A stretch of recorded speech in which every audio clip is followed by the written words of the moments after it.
It leads to government providing an unprecedented amount of stimulus. One of the main effects of global economic recession is the first major sign of recession was the 2020 stock market crash, which saw major indices drop 20 to 30% in late February and March. During the crash, there was multiple severe daily drops in the global stock market.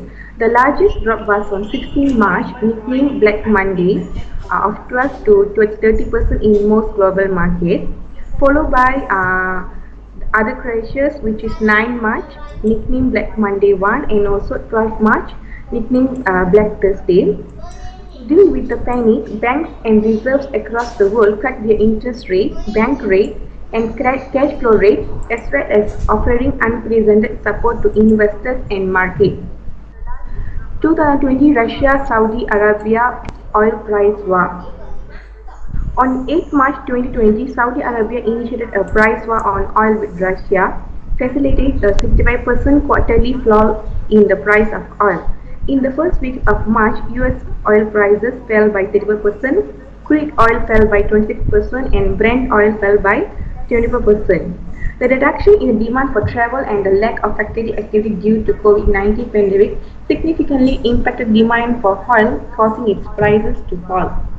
China-United States trade war. The trade war brought struggles for farmers and manufacturers and higher prices for consumers, which resulted in the US manufacturing industry entering into a mild recession during 2019. In other countries, it has also caused economic damage, including violent protests in Chile and Ecuador due to transport and energy price surges. It has also led to stock market instability. The recession saw unusually high and rapid increases in unemployment in many countries. The collapse of tourism, the hospitality industry, and the energy industry, and a downturn in consumer activity in comparison to the previous decade. The global energy crisis was driven by a global surge in demand as the world exceeded the yearly recession caused by the pandemic, particularly due to strong energy demand in Asia. This was then further exacerbated by the reaction to escalations of the Russia-Ukraine war, culminating in the 2022 Russian invasion of Ukraine and the Russian debt default. Impact on the aviation industry due to the resulting travel restriction as well as slump in demand among travelers. Significant reductions in passenger numbers have resulted in planes flying empty between airports and the cancellation of flights. Shopping centers and other retailers around the world have reduced hours or closed down entirely. Many were expected not to recover, thereby accelerating the effects of the retail recovery. The cruise ship industry has also been heavily affected by a downturn, with the share prices of the major cruise lines down 70 to 80%. The economic impact of the protests in the US has exacerbated the COVID-19 recession by sharply curtailing customer confidence, costing an estimated 50 million. So now we're going to see how Malaysia has recovered from COVID-19. So one of the main package that initiated by government is Prihatin Rakyat Economic Stimulus Package. So the first point is for protecting Rakyat. So the main initiative was curb the COVID-19 outbreak, which is RM 1.5 billion, Bantuan Prihatin Nasional 10 billion, assistance to the vulnerable groups to NGO RM 25 million, withdrawal from EPF account, assistance to students, moratorium on loan repayment for 6 months, rental exemption on PPR and Perumahan Awam, TNB discount, free internet and widen the coverage, suspension on insurance premiums, widen the scope of MySalam coverage, assistance to civil servants and pensioners, wage subsidy program, private retirement scheme, cash allowance to e-hailing drivers, and also food security. Under businesses, there are special additional assistance for SMEs and also micro entrepreneurs, increasing cash flow of employees, guarantee scheme, of total loans with minimum amount of guarantee at 20 million and also 6-month loan moratorium. Economy, implementation of small projects and also expedite infrastructure projects were introduced by government. And Jana Samula Economy Nagara. This project was amounting 35 billion aimed at reviving the country's economy, which is a program subsidy upah, menaik taraf portal perkhidmatan pekerja negara, program insentif pengambilan pekerja dan bantuan latihan, program kemahiran dan peningkatan kemahiran, perlindungan sosial dan latihan bagi pekerja ekonomi, and also insentif pengaturan kerja fleksibel. Pemerkasa. Pemerkasa is a strategic program for empowering the people and the economy with a total value of 20 billion ringgit. This project will focus on 20 strategic initiatives to boost economic growth, support business, and continue targeted assistance to the people and sectors affected. So one of the main objectives are controlling COVID-19 transmission, driving economic recovery, strengthening national competitiveness, economic transformation, and also ensuring an inclusion agenda. For Pemerkasa Plus, this was introduced on 31 May 2017. The government has rolled out a huge 40 billion financial aid package to assist affected Malaysians and tackle the economic impact following the full MCO beginning 1 June 2021. These are our objectives: enhancing public health capacity, continuing the Prihatin Rakyat agenda, supporting the business continuity. Plus, these are all the initiatives taken by government, which is 40 billion benefit that will 20 million individuals and also 2 million businesses, COVID-19 related expenses, improvement of the nation's COVID-19 immunization program, Bantuan Prihatin Rakyat, targeted bank loan assistance, bus and taxi rehabilitation scheme, program peace of mind, extension of the wage subsidy program, levy payment exception, Geran Prihatin, special assistance one of RM500, home ownership camp, special tax deduction, microcredit financing, appeals for imposition and deferment of overdue tax penalties. For perlindungan ekonomi dan rakyat Malaysia, Permai, implementing the COVID-19 vaccination program, strengthening the national healthcare sector, enhancing cooperation with the private hospitals, stepping up testing of employees, accelerating the Bantuan Prihatin Rakyat, strengthening welfare programs, continuing the moratorium and loan installment reduction, enhancing the EPPE2053 program, extending the provision of free internet access, extending the sales tax exception on passenger vehicles, moratorium period for EPPE2053 browsers, borrowers, improving the wage subsidy program, continuing the Prihatin special grant, providing one-off financial assistance to taxi and bus drivers, accelerating the implementation of microcredit scheme, supporting and boosting online businesses, and ending the Dana Jamin Prihatin guarantee scheme, continuing electricity bill discount, and also extending the temporary measures for reducing the impact of COVID-19 Act 2020. To National Recovery Plan, a new environment, which is managing in an environment of increasing uncertainty and complexity, and also defining a new approach to reopening the Malaysia. An evidence-based roadmap for easing restriction, which is to protect public health by managing transmissions, minimizing hospitalizations and death, and also to ensure that the healthcare system can cope in a sustainable manner, to deploy vaccinations as quickly as possible to protect the rakyat, to reopen society and economy as fairly and as quickly as possible, and to be responsive and flexible in adapting to the evolving environment.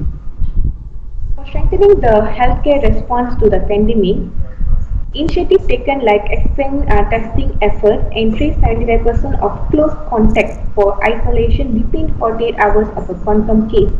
Strengthen support for those undergoing home quarantine. Expand testing, vaccination and hospital capacity in Greater Klang Valley and also expedite processes to bring in new treatment drugs. Immunizing the rakyat, securing vaccine supplies strategically, accelerating rollout and uptake, and also improving vaccination experience. Supporting people and businesses. These are all the programs that taken by government to support people and also businesses by providing Bantuan As, iCitra, Food Basket, and more of the programs which is familiar to all of us. And also the next normal, which is Malaysia is currently moving from pandemic to endemic, and also we want to reforming the Malaysian healthcare system to a more systematic, and also building back better towards a more resilient, inclusive, and competitive economy. Okay, thank you, Janani. Okay, bye. Thank you, Janani. Anyone want to add anything? Number one, there are so many programs by the government to take away to get Malaysia out of this pandemic COVID-19. The two things here that we saw is the very active vaccination project and the plan for recovery, which is the opening of the economic sector gradually, and now even the border has been opened since early April. So maybe one question I want to ask you: what do you think about Malaysia's government handling this COVID-19? What's your opinion? There's no right or wrong. What is your opinion so far? Quickly, because I'm gonna ask the next presenter to get ready with the slide. Just very short answer from you. How do you rate the Malaysian government handling the COVID-19?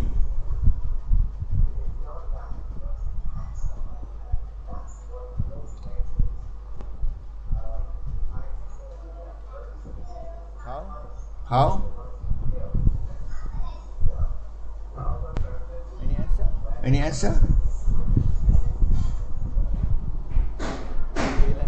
Okay, let me answer. For me, Malaysia did well compared with other countries. And Malaysia has now controlled the COVID-19 and already in the recovery mode.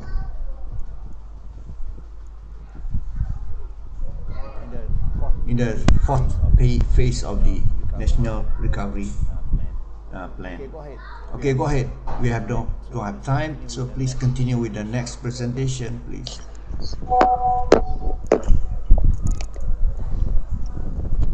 Good afternoon to the fellow friends and to the lecturer. Okay, let me ask, how many more presentations that we still have left? After Tanusha, how many? After Tanusha, three more? Two. Two more. Two more. Two more. After Tanusha. Okay. Yes. Go ahead. Good afternoon, sir, and good afternoon to my friends. Okay, I'm Tanusha, and today I'm going to present about 2001 global economic slowdown after the attack on World Trade Center in New York, September 11. Before I get into the presentation, I would like to show an image. This is an image a fiery blast rocks the World Trade Center after being hit by two planes, September 11, 2001 in New York City. Move to my first slide. On Tuesday, September 11, 2001, the opening of the New Year Stock Exchange (NYSE) was delayed after the first plane crashed into the World Trade Center's North Tower, and trading for the day was cancelled after the second plane crashed into the South Tower. The New York Stock Exchange building was then evacuated, as well as nearly all banks and financial institutions on Wall Street and in many cities across the country. The London Stock Exchange and other stock exchanges around the world were also closed down and evacuated in fear of follow-up terrorist attacks. The 9/11 attack stands out as a particularly important event whose consequences need to be well understood. The study evaluates the macroeconomic impacts of 9/11 attacks on US real GDP growth and the unemployment rate by examining how forecasts of these variables were revised after the attack occurred. Trading on the United States bond market also sees the leading government bond trader, Cantor Fitzgerald, was based in the World Trade Center. The New York Mercantile Exchange was also closed for a week after the attacks.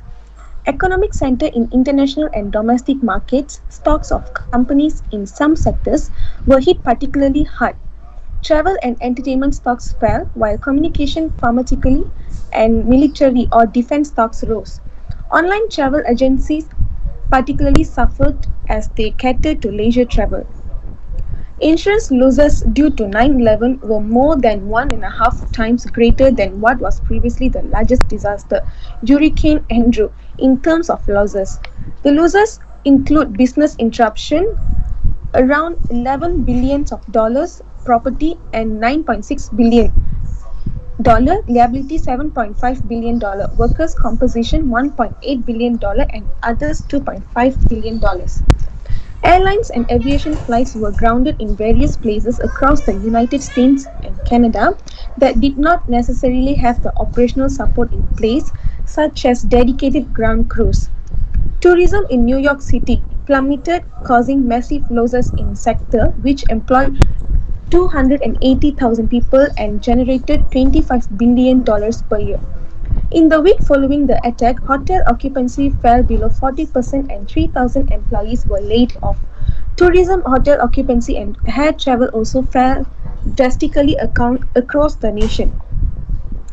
As you can see in this table, there is DJIA during September 11, 2001. DJIA is the Dow Jones Industrial Average, also known as the Dow 30, is a stock market index that tracks 30 large, publicly owned blue chip companies trading on the New York Stock Exchange and Nasdaq.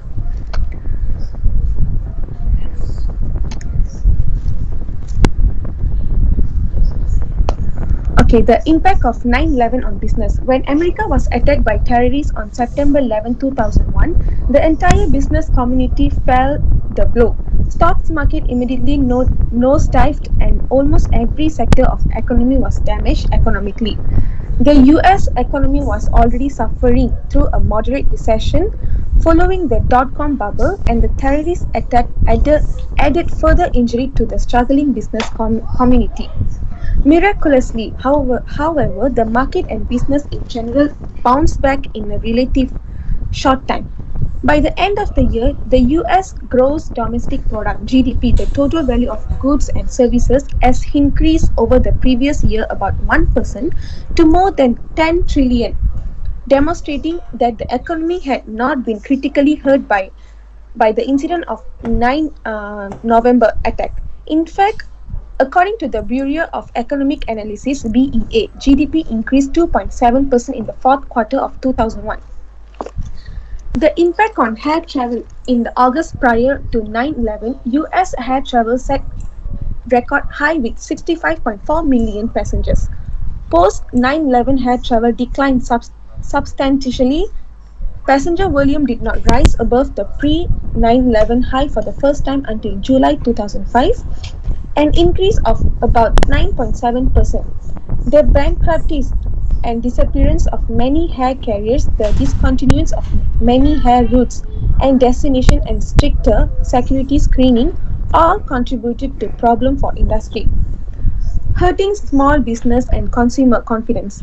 The small business sector, especially enterprise in the vicinity of World Trade Center in Lower Manhattan, suffered major losses. Almost 18,000 small businesses were shut down or destroyed. This is an image of the impact of transportation. As you can see, in the year of 2001, it has been recorded as below than 50 billion for the transportation statistic. Impact of tourism. Tourism in New York City plummeted, causing massive losses in sector which employed 280,000 people and generated $25 billion per year. In the week following the attack, hotel occupancy fell below 40% and 3,000 employees were laid off. Tourism, hotel occupancy and air travel also fell drastically across the nation. The reluctance to fly may have been due to increased fear of repeat attack. Susan Thompson, professor of psychology of Pomona College, conducted interviews of 501 people who were not direct victims of 9/11. From this, she concluded that most participants felt more distress, 65%, and a stronger fear of flying, 55%, immediately after the event, and they did before the attacks. This is the image of tourists and business travelers. As you can see, in 2001, there is drastically decrease about below than 30 million. Impact for Malaysia. Malaysia, as my opinion, Malaysia with a Muslim majority population and Malay-dominated government, it has shown response to the threat of terrorism uncovered after the attack on America on 11 September 2001. Malaysia were one in fighting the Malayan communists in the 1950s and 60s. They were as one in condemning the terrorist attack in New York and Washington and pledged full support for the US-led effort to combat terrorism. Malaysia cooperated with the United States through exchange of intelligence information and coordinating security measures against possible terrorists. How Malaysia managed it? The Malaysia government has maintained a security policy which somewhat paradoxically combines the use of coercive, repressive legislation with the hearts and minds ideology. Following 9/11, that the government has adapted this hearts and mind approach to the so-called war on terror. Dr. Mahathir and Abdullah Badawi hired their ideology approached on a state-constructed form of Islam and sought to portray Malaysia as a tolerant and moderate Muslim country. However, it will be shown that the use of ideology in Malaysia is often calibrated to ensure regime security rather than national security. The Malaysian government has used its ideology to promote allied interests and limit the discursive space for alternative and opposing viewpoints. Significantly, ideology has been used to justify crackdowns against genuine political opponents and to legitimate the political status. That's all from me. Thank you. Yeah, thank you.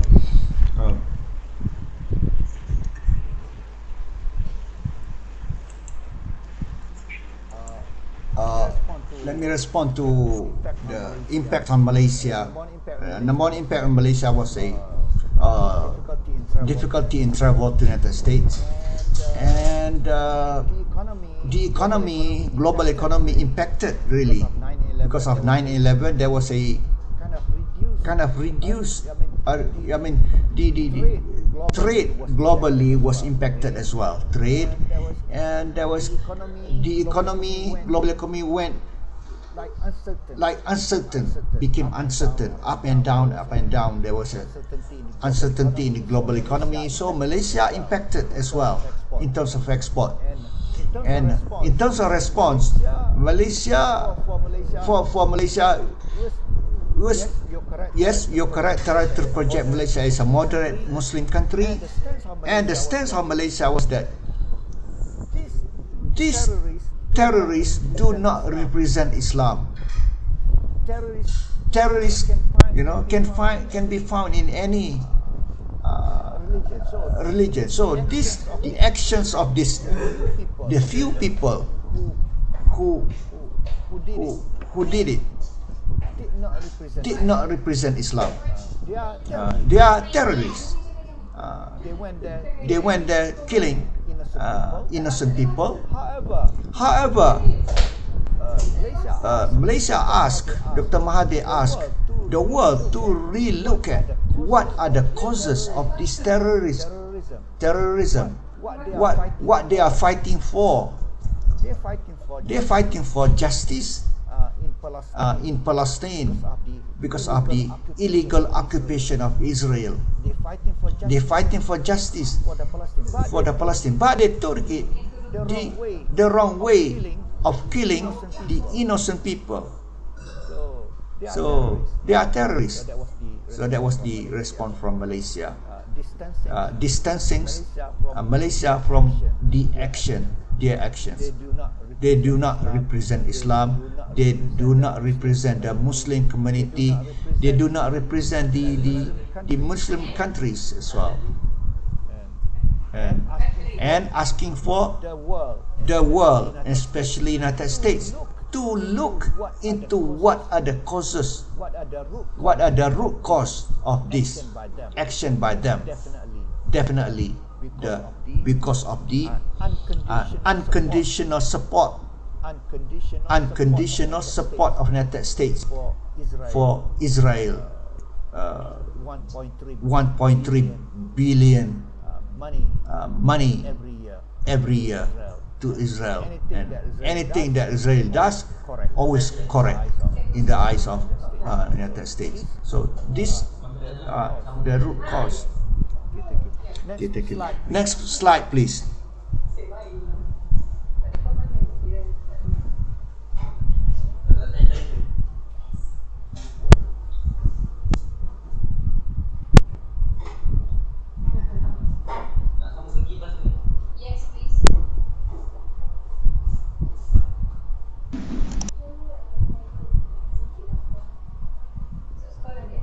Okay, go ahead.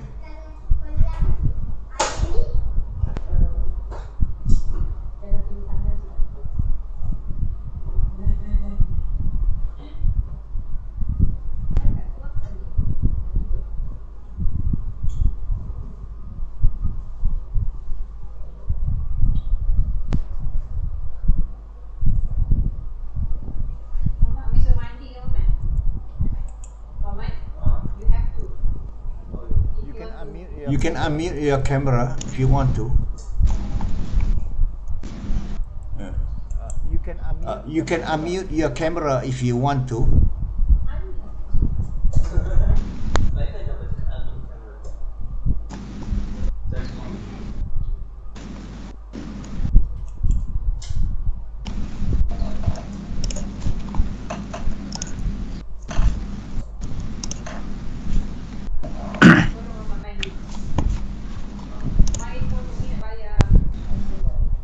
Assalamualaikum. Salam, and unmute your camera if you want. Okay.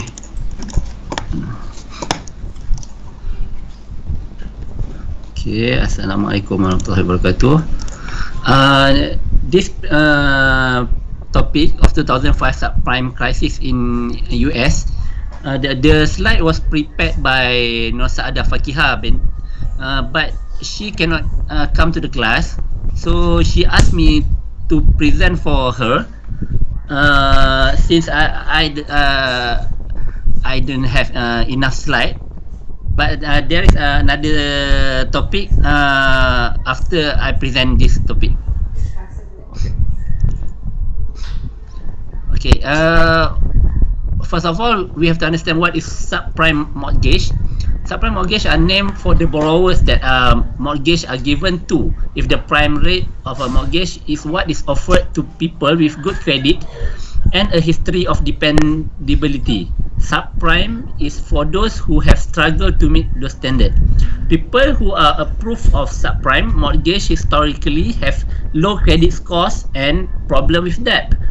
There is no exact established number, but FICO score below 640 is generally seen as subprime for a loan like a mortgage.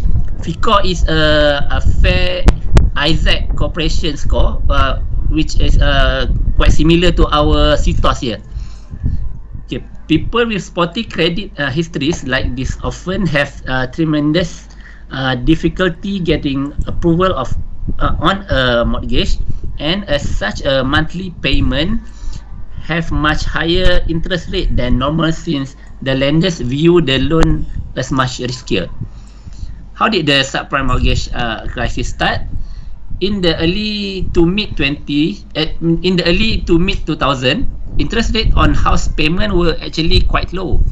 In what looked to be a solid economy after a brief early 2000 recession, more and more people with struggling credit were able to qualify for subprime mortgage with manageable rates and happily act on that. This sudden increase in subprime mortgage was due in part to the Federal Reserve decision to significantly lower the federal fund rate to spur growth. People who couldn't afford a home or get approved for loan were suddenly qualifying for subprime loans, and choosing to buy an American home ownership rose exponentially. Real estate purchase rose not only for subprime borrowers but for well-off Americans as well. As price rose and people expected a continuation of that, investors who got burned by the dot-com bubble of the early 2000s and needed a replacement in their portfolio started to investing in real estate. Housing prices were rising rapidly, and the number of subprime mortgage given out was rising even more. By 2005, some began to fear that this was a housing bubble.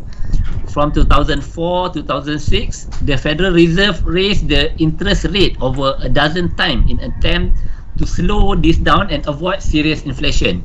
By the end of 2004, the interest rate was 2.25%. By mid-2006, it was 5.25%. This was unable to stop the inevitable. The bubble burst. 2005 and 2006 see the housing market crash back down to earth. Subprime mortgage lenders began laying thousands of employees off, if not filing for bankruptcy or shutting down entirely. The subprime mortgage crisis, which guided us into the Great Recession, has many parties that can share blame for it. For one, lenders were selling this as mortgage-backed securities. After the lenders approved and gave out the loan would be sold to an investment bank. The investment bank will then bundle this mortgage with other similar mortgage for other parties to invest in, and the lender would, as a result of the sale, have more money to use for home loans. It is a process that had worked in the past, but the housing bubble saw an unusual large number of subprime mortgage approved for people who struggle with credit and income. When the Fed began rising interest rates over and over, those loans become more expensive, and the borrowers found themselves unable to pay for it. Lenders were far too ready to give away so many risky loans at once. Seemingly assuming that housing price would continue to rise and interest rate would stay low. Investment banks seem to have had similar motives, getting bolder with their mortgage-backed securities investments. Though these parties decidedly took advantage of people with bad credit in need of a place to live, home buyers, and the distinctly American pursuit of owning a home played a small role in this as well. The dream of upward mobility and owning larger homes led people to be riskier with their own real estate investment, and predatory lenders were all too ready to help them. The effect of the mortgage crisis, home price fell tremendously as the housing bubble completely burst. This crushed many recent homeowners who were seeing interest rate on their mortgage rise rapidly as the value of their home deteriorated. Unable to pay their mortgage on a monthly payment and unable to sell the home without taking a massive loss, many had no choice. The bank foreclosed on their houses. Homeowners were left in ruins, and many suburbs turned into ghost towns. Even homeowners with good credit who qualified for standard mortgage struggled with the steadily rising interest rates. By the time these homes were foreclosed upon, they had created in value. That means banks were also taking massive losses on their real estate. Investors got hit hard as well, as the value of the mortgage-backed security they were investing is tumbled. This was made more difficult due to people still buying home, even as the bubble began to burst in 2006 into early 2007. Loans were still being given out and taken as sales slump. Investment banks who bought and sold these loans that were being default on started failing. Lenders no longer had the money to continue giving them out. By 2008, the economy was in complete free fall. Some institutions got bailed out by the government. Other banks who had gotten so involved in the mortgage business were not so lucky. Subprime mortgage crisis and Lehman Brothers. Lehman Brothers was one of the largest investment banks in the world for years. It was also one of the first investment banks to get very involved with investment in mortgage, something that would pay off until it became their downfall. The plummeting price of real estate and the widespread defaulting on mortgage crushed Lehman Brothers. They were forced to close their subprime lenders, and despite their many attempts to stop the bleeding, such as issuing stock, they continued to take on losses until on September 15, 2008, Lehman Brothers applied for bankruptcy.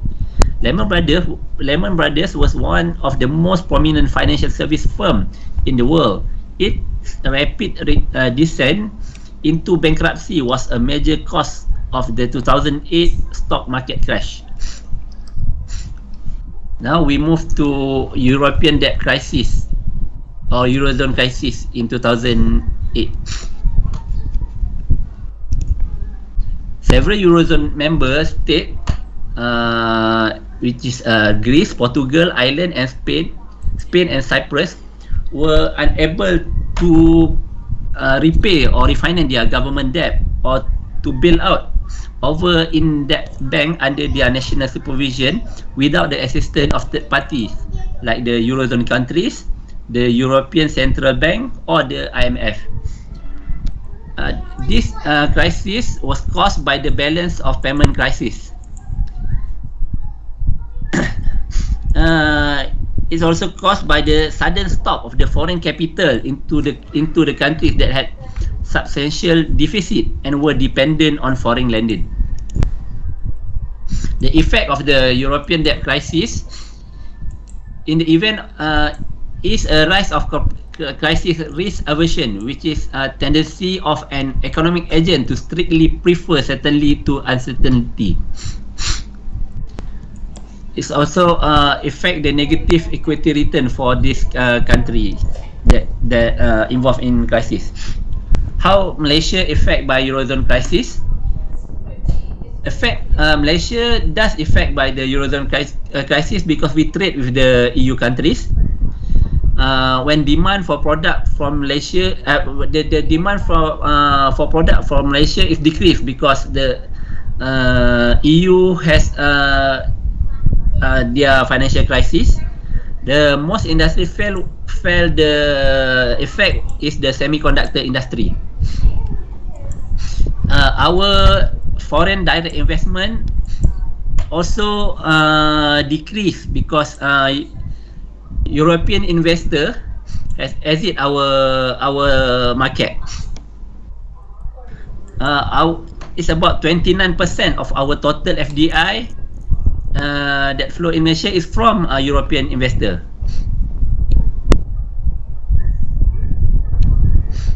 How Malaysia deal with the Eurozone crisis? Malaysia deal with it with strict banking legislation with our money policy. Our local bank, bank in Malaysia, either it's a foreign bank, must be local incorporated with the dedicated capital committed to Malaysian. And we Malaysian has taken the Keynesian approach to counter the European debt crisis, such as bailing out banks, to launch a stimulus package, and creating job. By creating job mean we increase our interest rate to create we decrease our interest rate to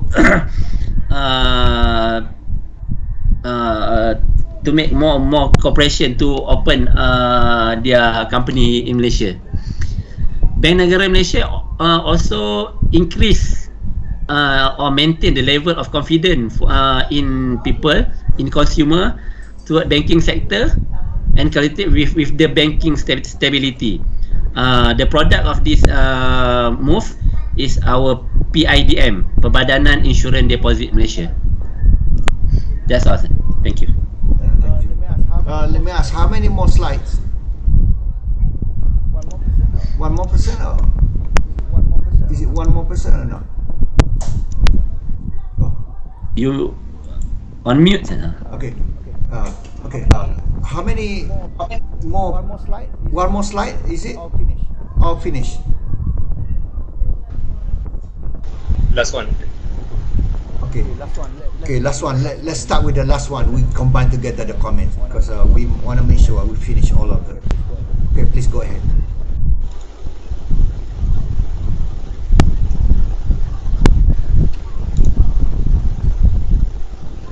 Can you see my slides?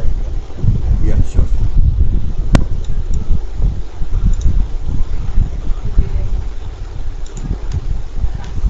Okay, good afternoon to all. My topic is 1991 to 1993 global economic slowdown.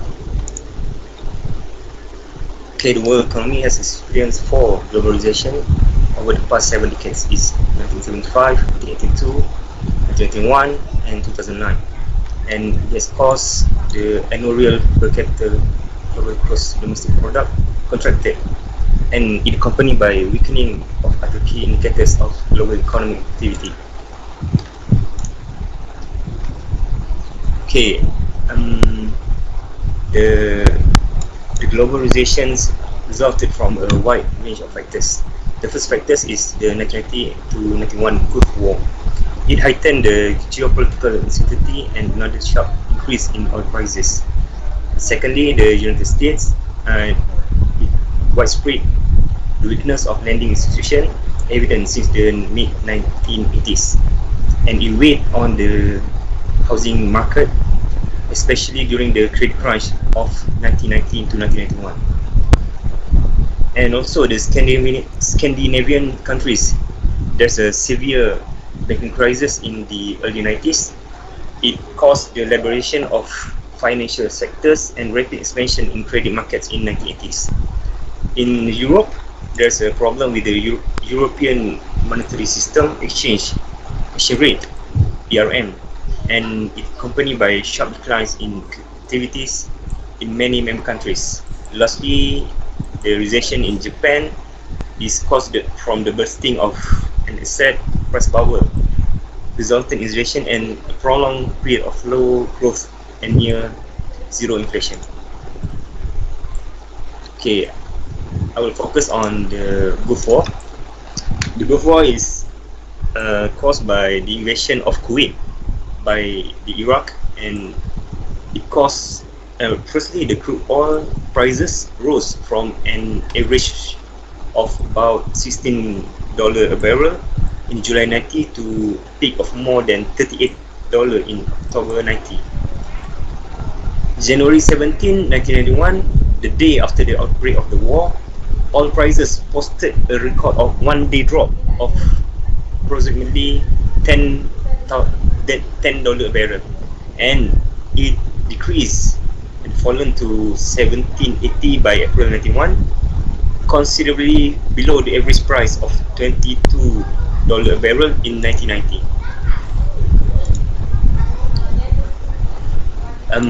This is a review of the world economy 1988 to 91, and this world economic activity is declined slightly in 1991.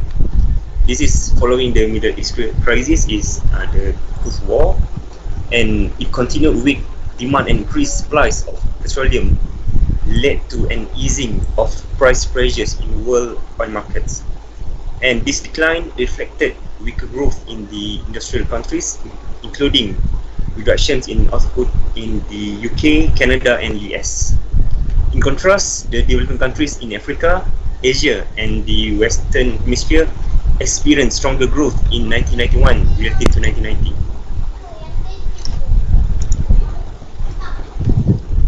The 91 global economic growth.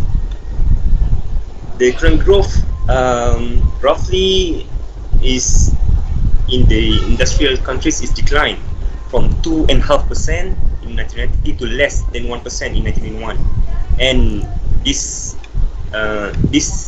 slowdown reflected in North America, UK, and a number of smaller industrial countries. But even there's a slowdown in a few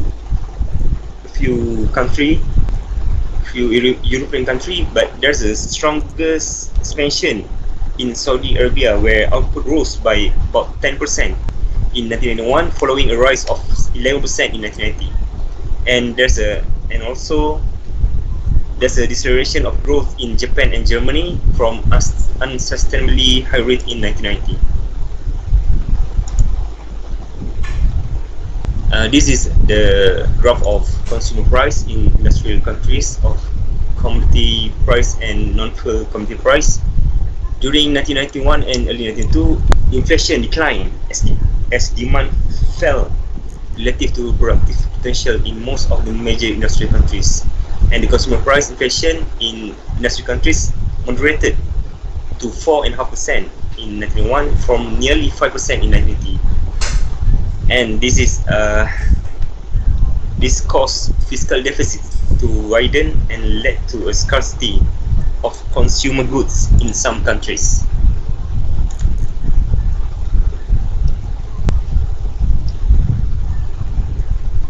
The fast-growing economies of China, Hong Kong, Indonesia, Korea, Malaysia, Singapore, and Taiwan, and China continue to outperform the other countries of the region, and they also accounted for much of the expansion of regional trade.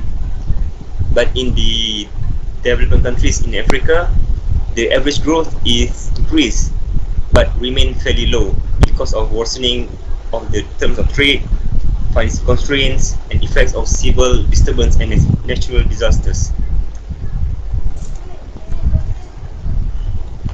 Although several Asian countries were adversely affected by the negative impact, was moderated in Bangladesh, Pakistan, and Sri Lanka. It's caused by structural reforms and prudent financial policies.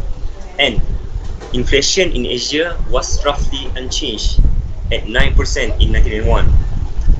While price increases moderated in several countries, they are worsened in other countries because of the delay pass-through of temporarily higher oil prices and strong demand pressure.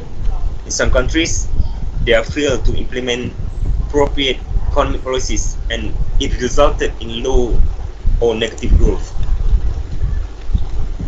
The next one is the global economy in 1992. Roughly, there's a slight recovery in 1992. Then the activity increased at a modest 1% compared to increase of 0.5% in 1991, and the developing countries in the Middle East and Asia and many countries in the Western Hemisphere display stronger growth, which helped to fuel a 6% increase in real GDP of the group.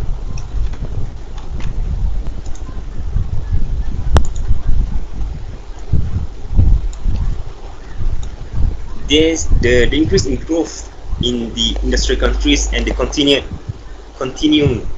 expansion of intra-regional trade, particularly in Asia, including Malaysia, was reflected by an increase in the growth of world trade to 4 and 1.25%.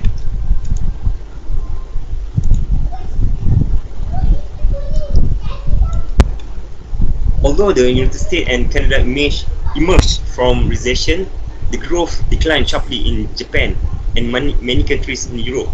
This caused because the depressed levels of consumer and business confidence, and also the action by households and businesses to reduce excessive levels of debt following the sharp declines in asset price.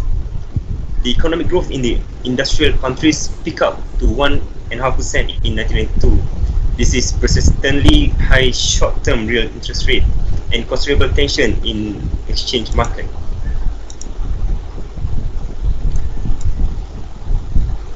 The real GDP increased by 6% in 1992 globally, and this caused by the low interest rate on US dollar denominated external liabilities and its considerable capital inflows in some cases. And also, there's a strong performance of growing number of developing countries. This is caused by beneficial effects of sustained stabilization and also reform efforts in the context of outward-oriented economic strategies. Owing to dramatic rise in production in China and strong growth in countries such as Bangladesh, India and Malaysia that had adopted financial policies and structural reforms.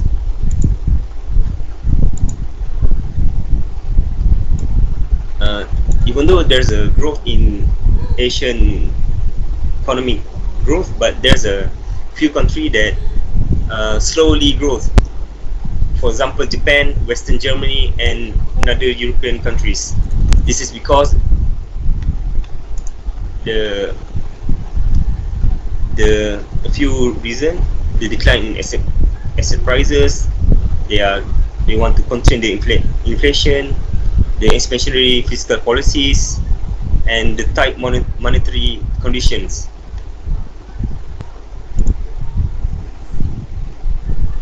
And in developing countries, generally sluggish economic environment weaken the key export markets and domestic budgetary and financial imbalance.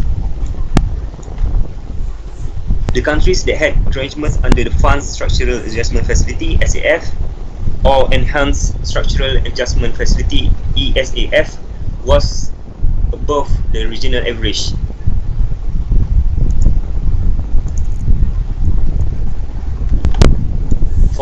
In 1992, the inflation continued to decline worldwide as demand remained well below productive potential in many regions.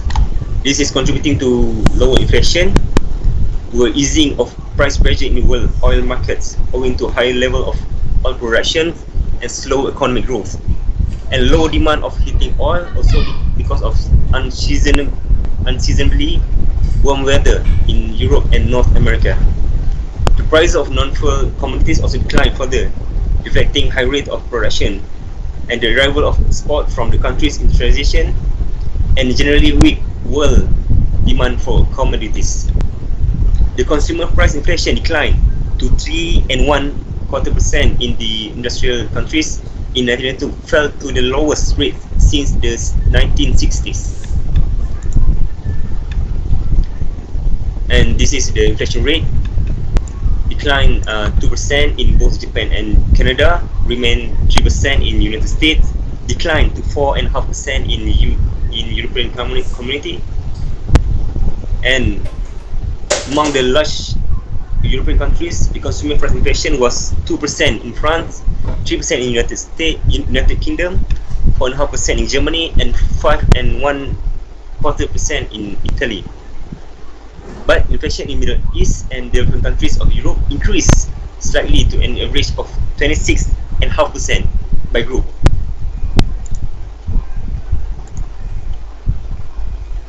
And the last one is the global economic growth in 1993, and this world economic activity was buoyed by continued strong growth in developing countries in 1993. and the agri output continued to decline in the countries in transition, but much less than 1992.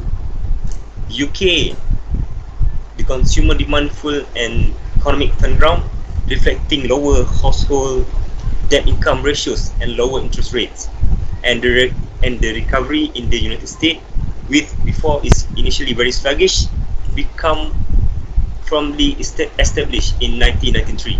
The recovery also strengthened in Canada, supported by strong investment and export demand. The world trade expanded moderately by 2.5%, well below the rate in 1992, and economic growth in the industrial countries declined moderately to 1.25%, and the growth declined slightly in the industrial countries, and cyclical divergence remained pronounced. By the growth declined to a more sustainable pace in the Middle East following the post-crisis surge in output in 1992. Economic activity remained moderate in India, strengthened in Korea, and expanded at relatively robust pace in Indonesia, Malaysia, Pakistan, Singapore, Taiwan, China, and Thailand. Among the developing economies of Asia, the growth reached 13.5% in China in 1993, despite efforts to contain the unsustainably rapid expansion.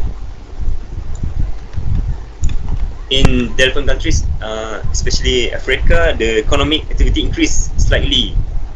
This is because of the reflecting effects of the droughts, the continued uncertainties related to the political transformation process in some countries, country-specific problems such as the decline in oil prices and shortage of foreign exchange and associated difficulties in obtaining imported inputs. And the effects on Malaysia. 1990 economic recession has caused the slow growth of economy globally, but Malaysia has been dubbed as one of the miracle economies in East Asia to its maintenance of high growth, which averaged 8.9% from 1988 to 1996, and this is followed by the low inflation rate, which is 3 to 4% each year. This is caused by the well-planned monetary and fiscal policy of Malaysia. The first one is the new economic policy that's established from 1971 and ended in 1990, followed by national development policy by the government from 1991 and ended in 2001.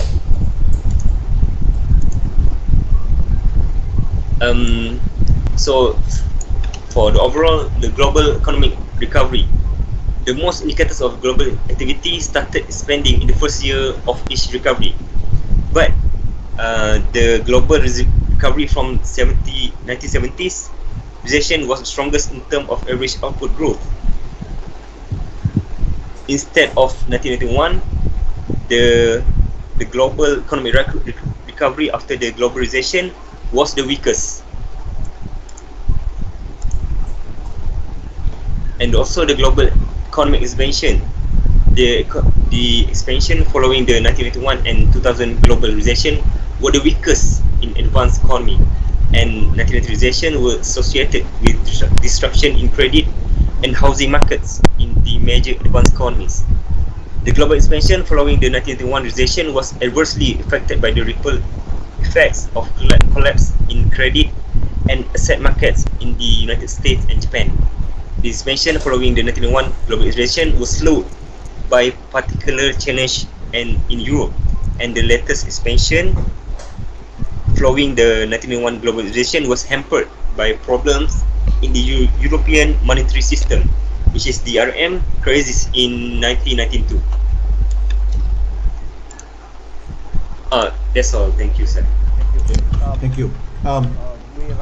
We're running out of time. Number one, I want to make a very important qualification. When I mention stagflation right now, stagflation, not yet. What we're having is inflation. We have inflation already. Yes, I can hear you, sir. Sorry.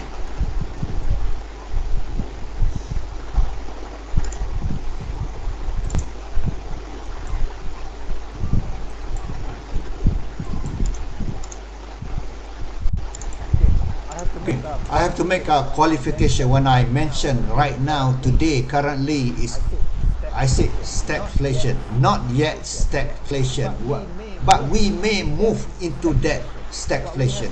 What we have now is inflation, but we are almost entering into an economy that will be sluggish. So technically, when there is a 3 quarters in a row of economic sluggish, there's going to be recession. Recession is after 3 quarters in a row, first quarter, second quarter, third quarter, for example, recession. So there is a recession. So when inflation and recession together, we call it stagflation. Not yet stagflation, but we may be going into stagflation. So I want to make that clarification. Okay, number 2, very important today, missing, really missing is 1985. I don't know why. No one has taken that. Maybe misunderstood or what. 1985 is Malaysia's own economic recession. 1985. Malaysia's own economic recession because of the collapse, the decline, the collapse of prices of commodities.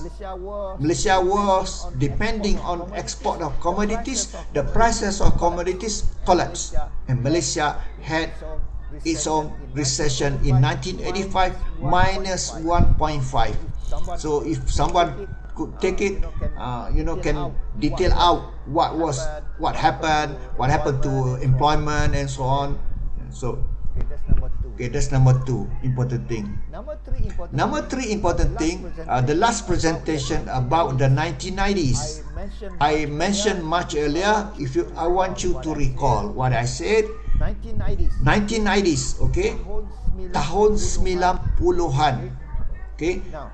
Now, 1970s known as the inflation decade. 1970s.